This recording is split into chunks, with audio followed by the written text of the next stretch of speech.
Okay, hello everyone. Thank you all for coming to this talk. So today I'll be walking you through the challenges that we face as an Android developer when working with Lifecycle on the Android platform. And then we'll also be discussing what is the recommended solution and something called Lifecycle components, which I don't know if it's the official name, but I like to call them Lifecycle components. So, but before we begin, let me talk a little bit about myself. So, oops. So I'm Nishant Srivastava. I'm an Android engineer at Soundbrenner. For those of you who don't know what Soundbrenner is, we are a wearable domain company which basically builds the vibrating metronome and the companion apps around it. So that's it. Let's jump right into the challenge that we face as an Android developer. So one of the things that is very interesting is that the whole idea around a life cycle is very remarkable, because you have these objects that live around for a certain time, and then you have those hooked-in callbacks through which you can get the information back into them, and then they are discarded over a period of time. But what changes over a period of time is that you have these configuration changes, then some of these objects would just go out of sync, or maybe there's memory leak. So you have all these problems that crop up all the time, right? So the thing that has always plagued every Android developer is the Android activity lifecycle, this is what it looks like. It's taken from the developer site, and everyone knows about it. I think everyone knows about it. Okay. The issue that we have always seen is it has many states, and then it becomes a bit more complex when you start go through a configuration chain, and then you start going through these states multiple times. And that's not it. It's just the tip of the iceberg, because we cannot forget there's a fragment lifecycle too. So it's like Inception. You have an activity lifecycle. Within that, there's a fragment which has a fragment lifecycle. And these lifecycle events, they tend to push Android developers to start putting their logic right into these fragments and activities, and then they eventually turn out to be God objects, which is not a good thing. So sometime around 2017, I think in Google I/O, Google announced something called the architecture components, which is what has some small libraries, and it enables you to start working and architecting your Android app in a much simpler manner. But I'm not going to be talking about all the other architecture components and all the libraries here, but focusing on the lifecycle components. Now, lifecycle components is a series of classes designed to help deal with life cycles in a more consistent fashion. When I say consistent fashion, I'm trying to say that you define how it's going to work, and you can follow that pattern in multiple other classes too. And that's not defined by some other, say, the operating system, or maybe the OEMs of how you want to call these. So those things exist, and then there are 3 classes which we'll be focusing on. So you have this class called Lifecycle. There's a LifecycleOwner, and there's a LifecycleObserver. So we'll go through them one at a time. Let's see Lifecycle itself. So in the most generic form, what do you think is a life cycle? A life cycle is basically a series of states an object can be in. Okay? And in our case, when we deal with Android stuff, the object is basically something that defines the Android life cycle, which translates to activities and fragments. So when I said series of states, think of it as an object that goes through the states that is there on this slide right now. So you have something that goes through an initial start. It gets destroyed or created, started, or resumed. But then there are events that are fired within the objects that have life cycle. So for us, in activity or fragment, you have the onCreate method that you override. That's an event that is fired inside the life cycle, which is where you go in and you start pushing your code in to execute at that point in time when that event is fired. So Lifecycle is trying to abstract the same kind of thing. It takes away that whole logic from within the activity and fragment, and it puts them out into another object that you define it. Okay? So when you want to include this in your Android apps, you basically go through this implementation and add this as a dependency.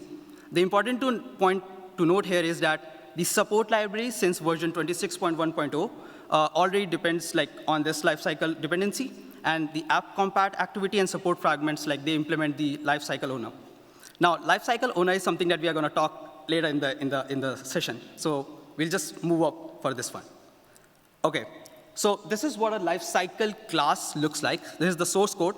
One thing to note is that everything that has the comment as source code is in Java. So those of you who have forgotten what Java is, or is this a different kind of a language, just bear with me. There will be some Kotlin stuff too. So this is the source code from the support library and the architecture components. You see that the lifecycle class is defined as an abstract class. So what that means is that it can only be subclassed, right? So anything that has a lifecycle would be depending on this. It will be extending this lifecycle class, which is what the app compat activity and support fragment do too. And then you will notice then there are some methods called add observer, remove observer, get current state, is at least. We'll skip the add observer and remove observer for now because we are going to be talking about it later in the session. But what is important is the get current state and is at least. Now, one of the things that keeps on coming up when you are doing this development is that you want to check out that is your application, or rather just activity or fragment, is in a certain state before you execute it. So sometimes you want to load something in your view, but then you have something called an onCreate, but then there's something called onViewCreate too. So there are two different states. So you need to measure which version you're going to be doing that. So to abstract that logic away, you can literally say with this class that is it at least that the view is in the onResume state. It's the fragment is on the onResume state because the view is already created by then. Okay. The next class that we'll be looking at is the LifecycleOwner, which is basically an interface that goes through the Android lifecycle. This is the source code, and it has only one method. This method is called getLifecycle. Any class that implements this is going to return or override this particular class to return you the lifecycle that it implements. So in our case, when we are going to be referencing in the support library, we know that support library right now implements the LifecycleOwner. We just read that sometime back.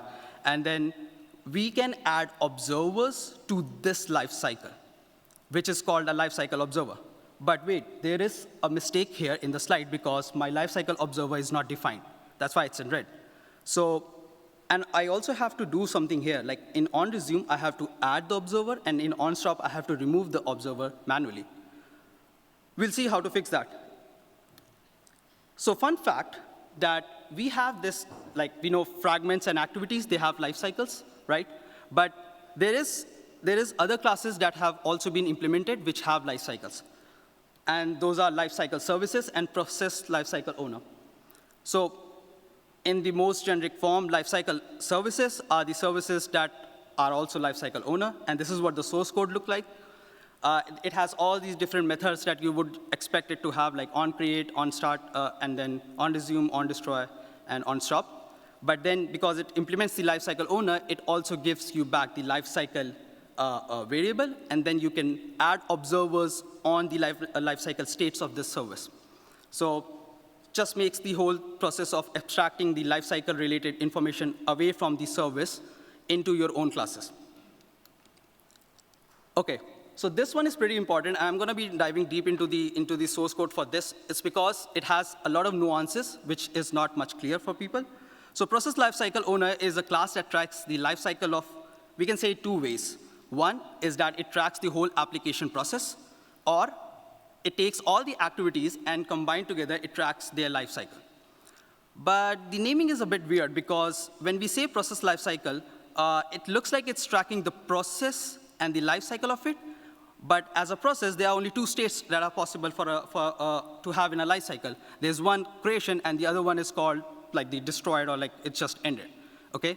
But that's not the case in Android because we have something as in the app goes into the background and it comes into foreground, which is what the process lifecycle owner does. So actually, it should be called as like app background foreground lifecycle owner, but it's called process lifecycle owner for some reason. I have no idea. To add this up, we have to include the lifecycle extensions dependency. And it is important that you take note of this because I'll be talking about something that it does. But before we do that, let's see how does the process lifecycle owner actually tracks the lifecycle. So the most common things that we will expect it to have is like it should have an on-create, on-start, and on-resume, on-pause, and on-stop, and on-destroy. But the difference is it works in a different way. The first difference is that the on-create is called only once, and this happens when the first activity starts up, okay? And then the on-start and on-resume is called, which basically says that the first activity has now started, and it is in the on-start and then the on-resume state. So all these two events will be fired for the process lifecycle owner. So you get to track that. Now the next one is the on-pause and stop, which is only called after the last activity has finished doing work and has gone through its on-pause and on-stop state after the 700 millisecond. So what that basically means is that, say, for example, you have an activity, you opened it up, and then you launch another activity from it, then the on-pause and on-stop would not be called, because the other activity, it launched within the 700 millisecond delay. And then there is no difference in that anymore. So, and then the last one, on-destroy, is never called. It's because, as I told you, it tries to detect the app foreground and background state. If it goes into the on-destroy state, then there is no background state anymore. The app is just over. So that's why the naming is weird, but the on-destroy is never called. I want to take a moment to discuss what the after 700 millisecond delay does. So we'll go into the source code for this. So the process lifecycle owner implements the lifecycle owner, as we will expect it, and then it has a final variable set it at a magic number, 700 milliseconds. So some people have argued that the 700 millisecond is something that doesn't make sense. How did you come up with this number? The point is that it's been I think it's already been tested multiple times by the team at Google, and they came up with this number after multiple trials that 700 millisecond should be the de facto. Although in future, I think this might change, because if an app is super heavy and it does a lot of work, then maybe this timeout time is too short for it. But it's final, and there is no API for us to edit it. So we are basically stuck with the 700 millisecond. OK. Why do we actually do this thing, use the process lifecycle owner? And the on-destroy, sorry, the delay is there for a reason. And that reason is that it guarantees that the process lifecycle owner will not send any events if the activities are getting destroyed or are recreated due to the configuration change. So an example would be, say, for example, you open up an activity, and then you close that activity, and then you open up another activity at the same time.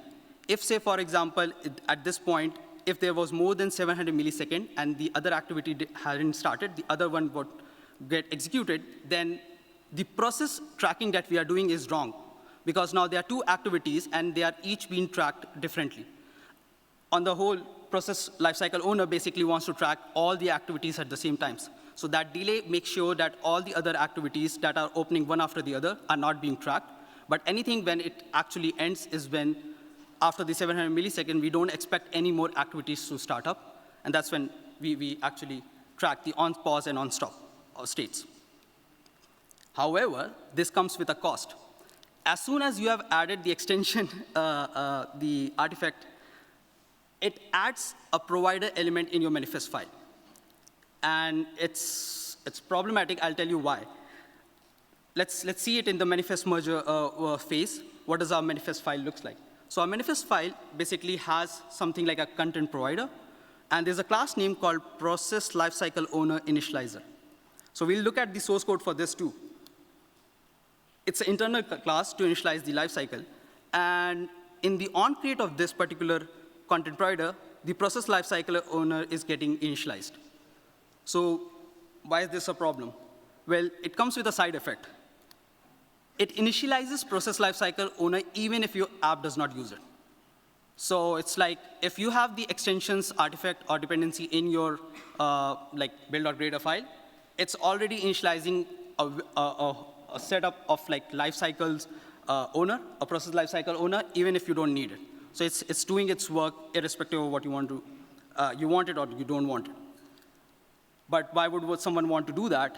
Well, the idea was that it should be able to initialize itself as soon as the app starts, so that it can track the process or like multiple activities that are going to start one after the other. Though this is the only way of doing it right now, because that's how you can do it. A content provider gets initialized as soon as the app is started, because you define it in your manifest file. But this is what you will get as a side effect if you ever use the extension library dependency. Now, this is something like a question that I've had sometimes when I wrote a blog post, and this is more related to like people asking me that, why do I even need the process lifecycle owner? Because I can obviously use application.activity lifecycle callback. For those of you who don't know that, let me check out the source code for this, okay? Oh, also, the people actually try to pit it one against the other, but I try to look at it as it's like an OR case, because I'll explain why this particular thing should be an OR case. So the activity lifecycle callback has a source code like this, okay? And it has the on activity created, on activity save instance trace, activity destroyed, and all the bunch of other methods that you can expect it to be. It's a basic interface.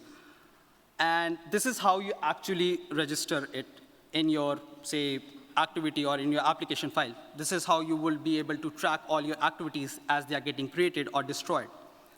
Now, keep a look at this source code, and you will see that it actually is being used by the process lifecycle owner internally. So let's just dive into the process lifecycle owner source code too. When we look at the source code for process lifecycle owner, we'll see inside the onAttach method, there's something that is very similar to what we just saw for registering the activity lifecycle callback, which looks like this. And there's a different type of class that's called empty activity lifecycle callbacks. So we should check that out too. Why? Because like, why are they even calling this? So it turns out it actually implements the application.activity lifecycle callback. So the question about using application.activity lifecycle callback versus the process lifecycle owner is actually useless, because it's more about, do you want to use a better API versus do you want to implement it on your own? This better API is actually using the same thing that you want to use it in a raw form. Okay. So after all of this stuff, we know there's the process lifecycle owner, we have a lifecycle service, lifecycle, like an activity that already has a lifecycle and fragments. What if I wanted to create my own lifecycle owner, right? That's something that people will want to do it. If I want to have my own object that can control its own lifecycle, that would be great. So that's where lifecycle registry comes in. This class is also provided by the lifecycle components. And it's basically like an implementation of lifecycle that can handle multiple observers. This is what the source code looks like. So you have a lifecycle registry, which basically extends lifecycle. And if you remember, lifecycle implements just one method, it's get lifecycle. So it's basically extending, so it has access to that too. The pain point to using this is that you have to dispatch the events yourself. So it's open in a way that you can create your own lifecycle owners, but the difference is that now you have to dispatch and tell when a certain event is happening. So this is how you do it. I'm going to walk through this code. It's a lot of code, I know, so but bear with me. It's like this is how you actually create a lifecycle owner. So the lifecycle owner, you have to extend it first so that you can get access to the get lifecycle method. And then you have to create a registry object, which is, you simply do it. This is all Kotlin stuff. I think most people will get it. And then you override the get lifecycle, and then you return the registry. Why are we even doing that? Because the registry is the one that is holding, that's the reference that we are holding to dispatch our events further on. And this is how you actually dispatch your events. You dispatch it by like going through the handle lifecycle event method, and then you pass it the event itself. So in my case, I'm doing it at the time of initializing block. I'm passing it on create. And in my case of, like, say, doing the start listening is when I say that on start lifecycle event needs to be fired. Once you have done that, this is the whole code that it looks like. We come back to our original block of code that we were talking about first. And this time, we create our own lifecycle owner. We create a method of our own lifecycle owner. And we now reference the lifecycle method or property, in our case, because it's Kotlin. We now reference it from that, and then we call the add observer or remove observer. But we still haven't figured out the MyCycleObserver because I still don't have reference for it in my code, right? And that's a missing piece. So let's jump into that and fix this code right away. So lifecycle observers are basically an interface for observing the lifecycle. It's an empty interface. I'll tell you why it does that. The reason it is empty is that it's basically marking any class as a lifecycle observer, and then it works alongside that particular marking with two different ways to tell when a certain event is happening. One of the ways is through annotations, and the other way is to do it through callback interface. If you want to do it with annotations, you have to include the annotation processor and the compiler for it so that it can generate the annotations for you. And the way you call it is that you annotate your methods with the right kind of lifecycle event you want them to be triggered at. So say, for example, right here, when the lifecycle goes through the onCreate session, that's when I want to trigger my init. So automatically, when my activity's lifecycle, or for me, my particular lifecycle owner's lifecycle goes through an onCreate, init method gets called automatically. The same goes for the onStart method and the cleanup method. They are getting called at the right time, at the right event in the lifecycle. So back to our own code. We have these missing references, and we now fill them up by creating a lifecycle observer. And as soon as you do that, now I don't have any errors in my code, and I can just pass them as an add observer and to the remove observer. Now, the problem here is that I actually have to do this manually, and I said this earlier also. At any point in time, if I add an observer, I have to remove it too, because if I don't, I hold on to the reference of the registry, the strong reference that I hold, and that could lead to memory leaks. So it's on me to do that whole process. I have to do it on the onStop to remove the observer, and then in the onResume, add the observer again. So that's a problem that we'll be fixing in the next few slides. OK, so the first method that we talked about was the annotation processor thing. The other one is the callback stuff. And it is represented by the default lifecycle observer. It's basically a callback interface for listening to lifecycle owner's state changes. OK? And it is recommended over annotations if you're using Java 8. So what that means is that now you need to have the source compatibility compile option in your build.grader. If you don't have that, this is not going to work. And the way that you call this up is by calling another dependency called commons.java-java 8. And it works pretty much similar to how we do a normal interface. Okay? You implement it, the default lifecycle observer. But before I start implementing it, I actually want to look at this code to find out what exactly is this. It's some implementation of an interface that I want to see what method it has. So I opened up the source code, and I'm looking at this. So there's this default lifecycle observer, and it extends the full lifecycle observer.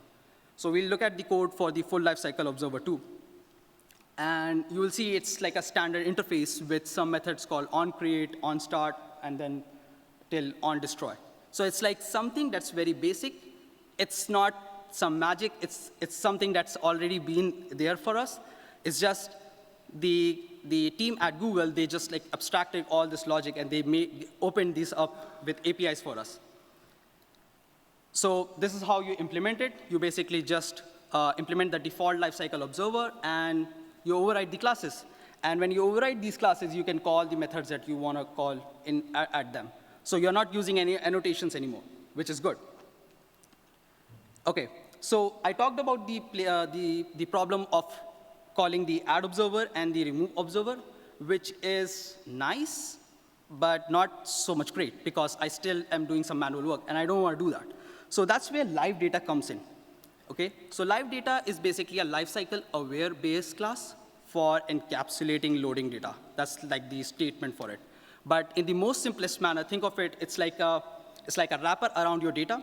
And once you put that wrapper in, it becomes aware about the lifecycle. It knows when a certain thing is happening, when the onStart and onResume is being executed in the lifecycle it is listening for. So it obviously is a lightweight implementation of the observer pattern, which you might have heard from the reactive streams. To get this in, you have the LiveData dependency that you can always call into your project, and you will have access to LiveData. But I wanted to go further, and I want to check the source code for this. So I went in, I tried to check what the LiveData class looks like. So it has a bunch of different methods, but what's important for us is the LiveData class is defined as abstract class, so you can again subclass it, and you can't instantiate it.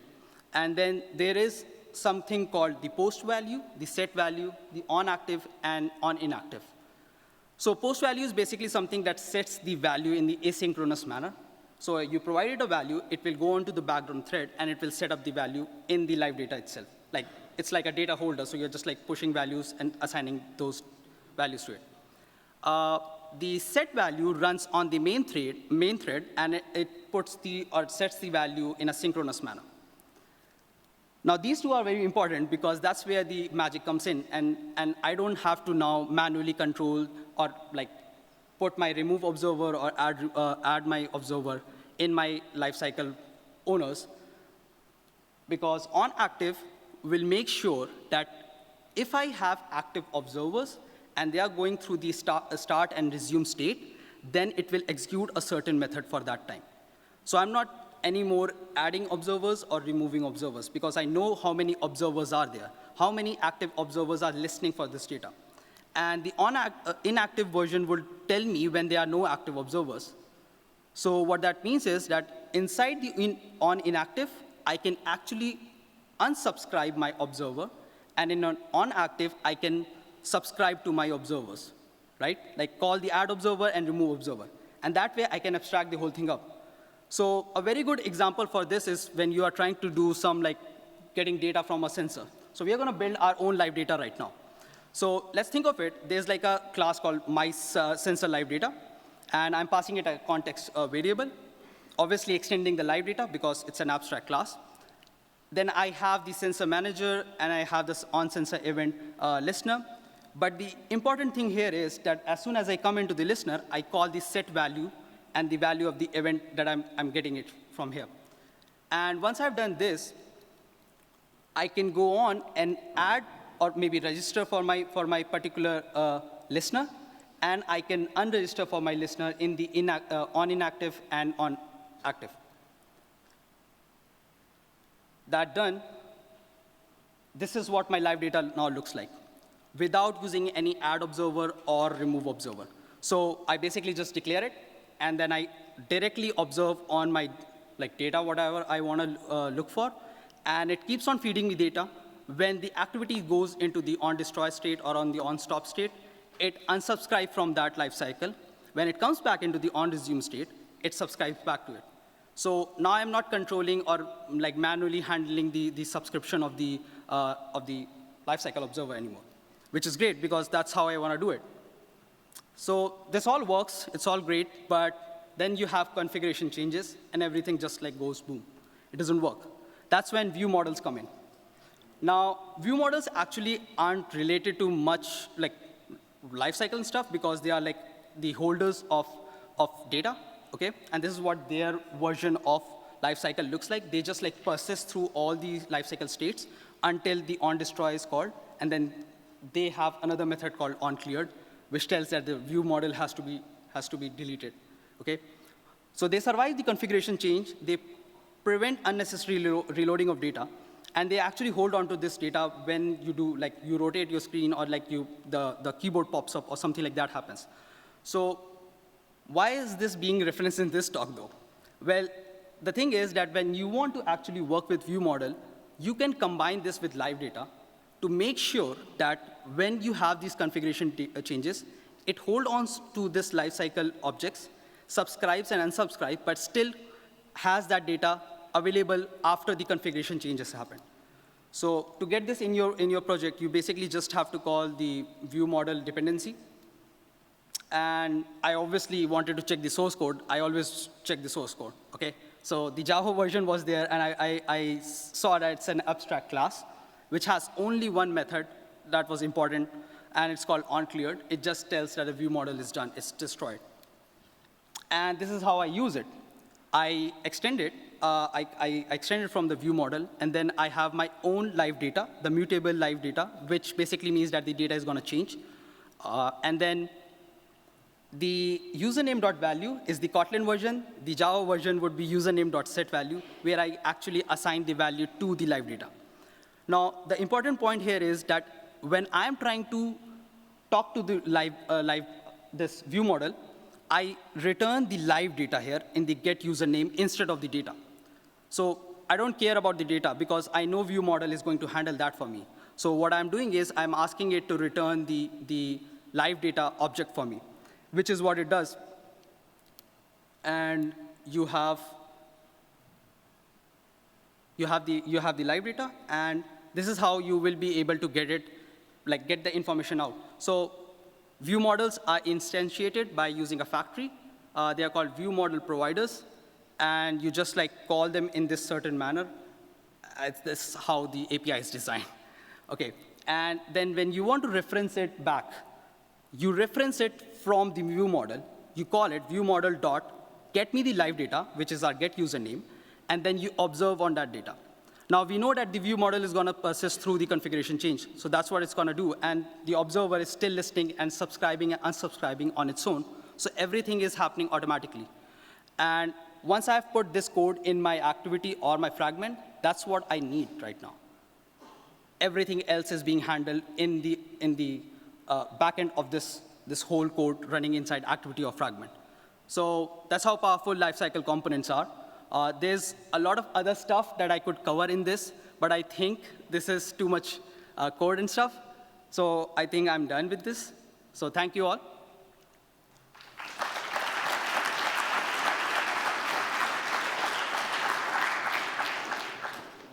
One thing I want to add is that there's more information that if you want to check out.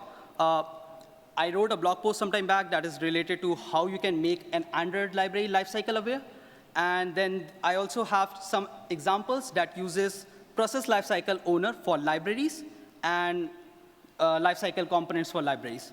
So maybe that you want to check it out. Wow, you stayed in time. Perfect. So is there any question? Because I think we could spare 1 minute for a question.